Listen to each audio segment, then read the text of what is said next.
Okay, so my name's Melissa Chambers, and I'm in English 300. And for our final project, we were asked to pick the career that we are seeking and make a presentation on how we would stand out to our future employer from the other candidates that are applying. And for me, I am applying for an elementary school teacher, and so that's what we're going to be going over today. So we'll get into our presentation. So we are going to go over pathway to being the best teacher, or what I think would be being the best teacher, or some great qualities that I think each teacher should have, and what I think I need in myself personally. So.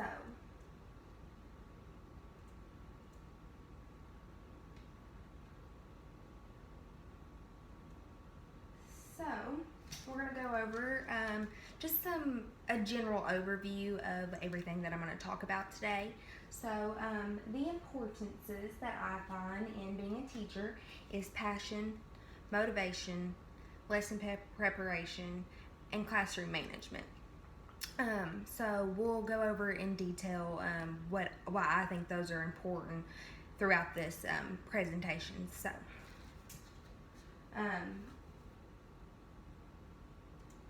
okay, so passion. Passion is the first thing that we're going to go over. And it's just, teaching, it's not just a job. It's a passion for teachers. It's something that stands out for all of us. And I don't just have a passion for teaching. I have a passion for being able to make a difference in students' lives. I got to do some observation hours in my previous classes, and it really puts into perspective the impact you make on these students. You know, you may not always have the best day, or you may come in and you just may be having the bad day, but you got to turn that around, because these students, they need you, and sometimes some of these students, you're all they have. So you just got to keep going and keep motivated and be there for those students and be able to be the difference that they're looking for. So we're going to just go over a couple things that I put on this PowerPoint. So I said, teaching isn't my job, it's my passion. To shape little minds, prepare them for their future. To be able to make an impact on a child's life is why I strive to be the best teacher that I can be. You want their students to want to succeed. If they see how hard that you're pushing them as a teacher, they will push themselves even harder. And a lot of these students, you're going to be the biggest role model. You may not make a difference in every student's life, but you may make a difference in that one student's life, and it may affect them for the rest of their lives. And that's why I am here, and that's why I have the passion that I do for teaching, and that's what keeps me going. So that's what leads me to my next point, which is motivation. So motivation. Keeping your students motivated and focused is the number one goal that you want to keep going in your classroom. Your students aren't motivated, or if you're not motivated, it's just, you're not going to have a good day. So we all need a little motivating here and there. So rewarding your students for good behavior, or for good grades, or say they all did really well in their spelling test, and so you're going to give them extra playtime outside on the playground. You want your students to strive to do good. You want your students to think that you are pushing them to do better, so they'll push themselves to do better. By giving them something to look forward to, and rewarding the students is a great resource always, of course, to have. I know when I was in school, we had the chart on good behavior, and there was different colors, and if however well you did throughout the day, if you got in trouble, you'd move down a color. If you were doing well, you would go up a color, and there was always a reward that always made you feel good if you were at the top of that color chart. If you looked up and you saw your name down at the bottom of that color chart, it always made me feel like, oh my gosh, what have I done? I know I'm going to get a bad note in my planner sent home to my mom. And that's nothing that you ever want. And I think when you see your friends doing good, that makes you want to do good too. So I think that's very important, to have your students have something for them to look forward to. For example, treasure boxes or pizza parties, or students being the line leader, just little things like that. Even just free time on the computers during recess or during downtime if they finished all of their homework. There's a lot of ways to keep your students motivated.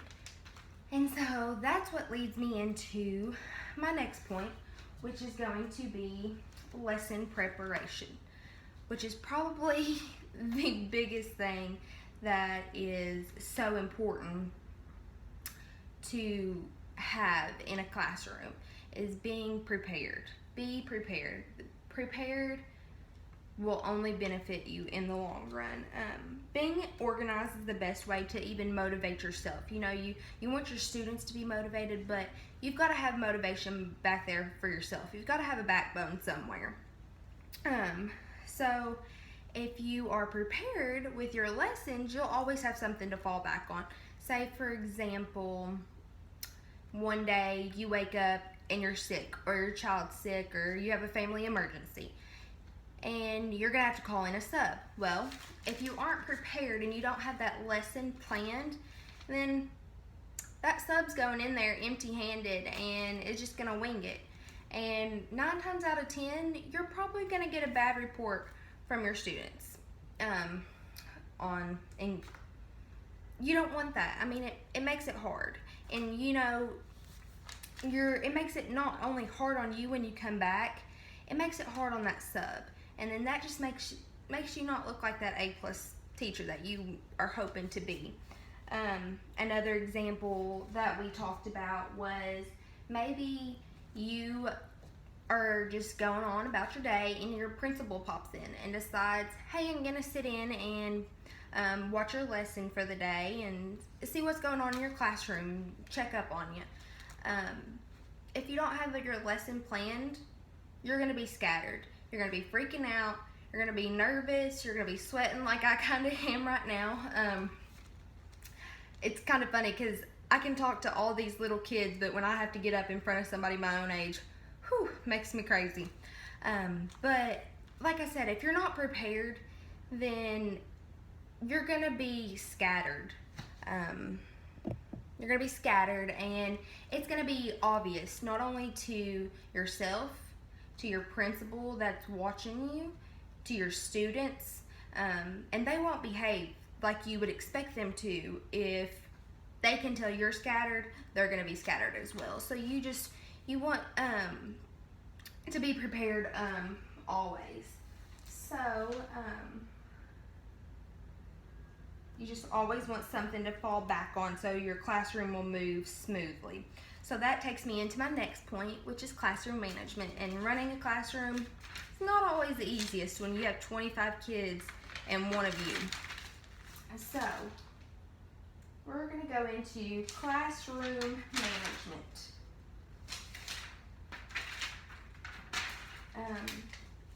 Being a teacher sometimes means you have to be the bad guy to these students. You can't always be their friend. So sometimes you have to lay down the law. And I think the best way to do that is starting out a school year on a great note. Having your students respect you and know that there are rules that they have to follow doesn't give them the opportunity to be on bad behavior, because they know what to expect. And if you expect good behavior, they will understand that. So have rules and always use respect. Be mindful that your students will have bad days. You'll have bad days too. It's part of it. So just, if they're having a bad day, talk to them, work through it. Just don't let it be consecutive bad days. And each day is a new beginning. So now you're familiar with a few things that I think are important to be a teacher.